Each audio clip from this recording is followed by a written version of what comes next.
He wasn't cheap. That's the first thing you need to know about Declan.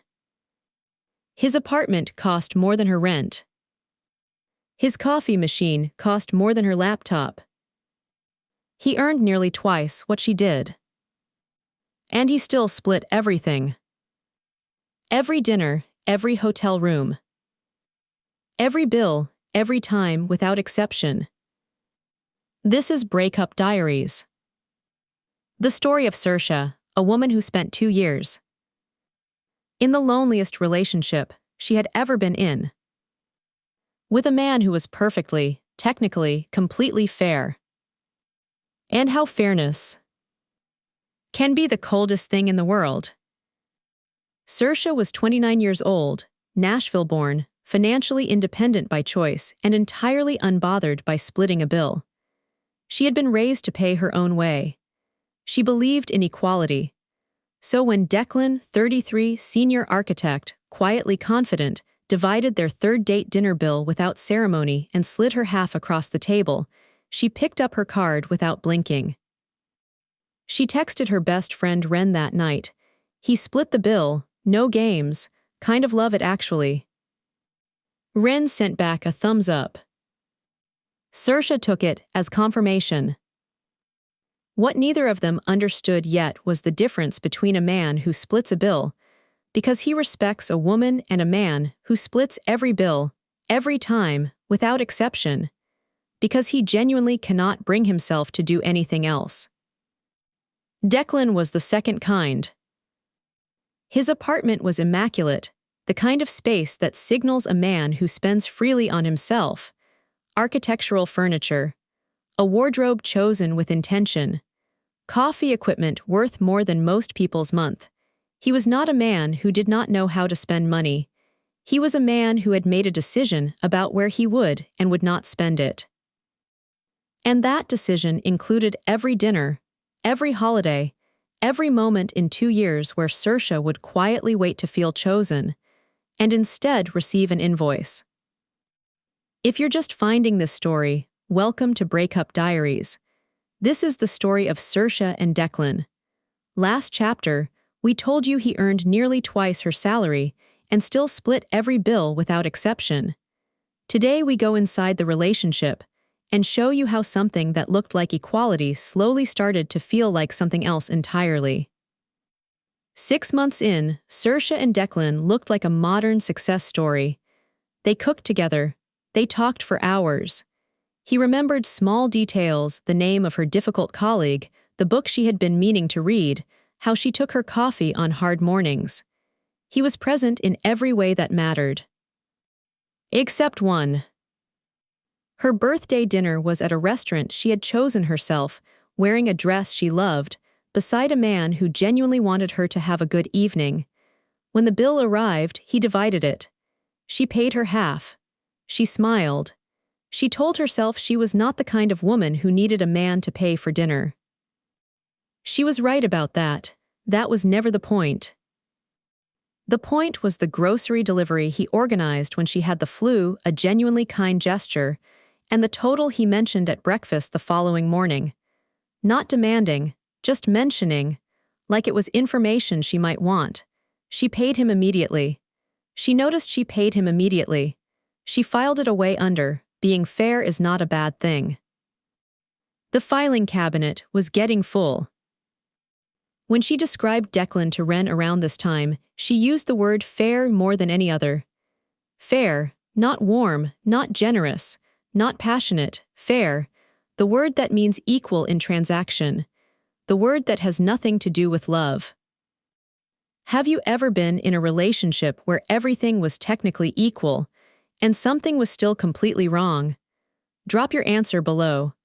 Because what happens next in Saoirse's story is the moment everything stopped being technically anything.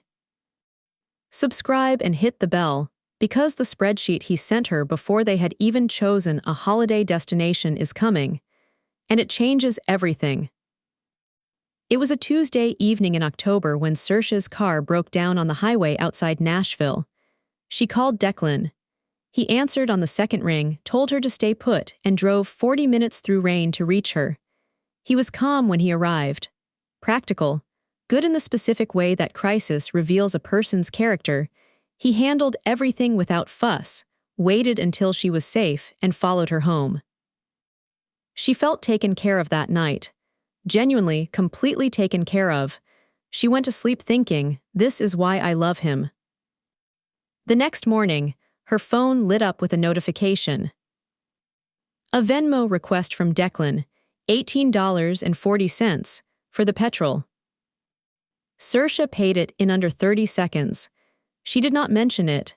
She took her coffee to the window and stood there for a long time without drinking it. Later that day, she called Ren and told her about the request. Ren's response was one word: no. Saoirse started to defend him. She got 2 sentences in before she stopped, not because she ran out of arguments, because she noticed she was making them. For the first time, she let herself build the full picture. The birthday dinner, the grocery total mentioned at breakfast, the holiday spreadsheet she had not yet received but she already knew she would. And now this, 40 minutes in the rain, a kind man, a good man, a Venmo request for $18.40. She thought about one question she had never asked herself before. What does it feel like to be chosen, not split, not divided, not invoiced, just chosen, freely, without a receipt? She realized she had never felt it. Not once, not in 2 years. The email arrived on a Friday evening. Subject line: Holiday Shared Expenses Draft. Saoirse opened it to find a Google spreadsheet, columns for flights, accommodation, activities, food, each split into 2 equal rows. Her name and his name at the top of their respective columns. The destination field was blank. They had not yet discussed where they might want to go. She stared at the spreadsheet for 11 minutes.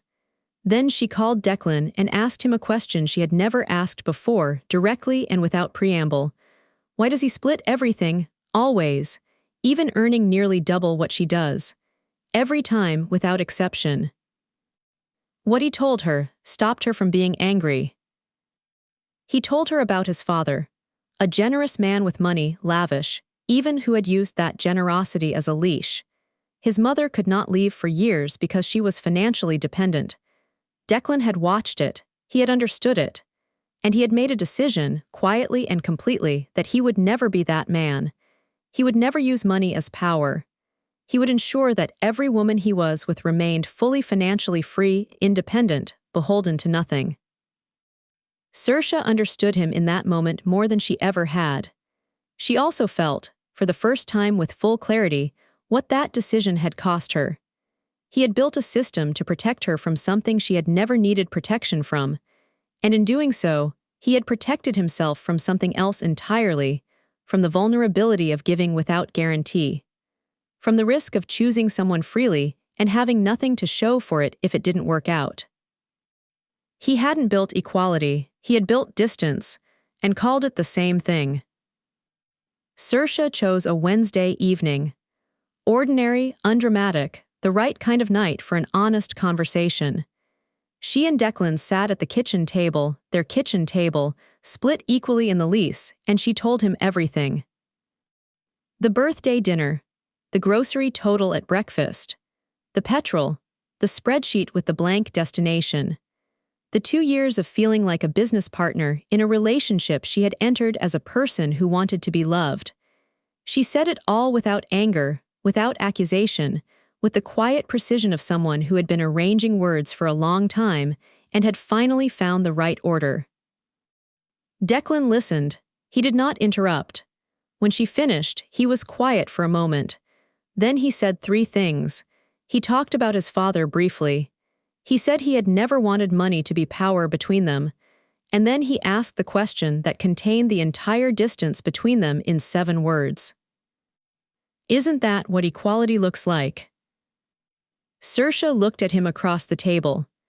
At this good man, this principled man, this man who had been right about something terrible and built the wrong life in response. And she said, equality means both people have the same options. It doesn't mean every moment has to be split to prove it. He heard the words.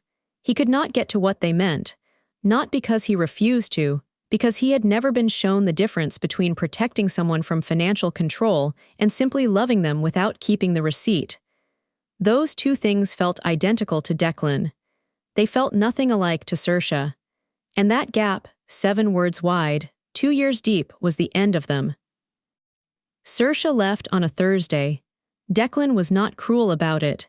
He was, to the end, fair, dividing their shared items with the same quiet precision he had brought to everything else.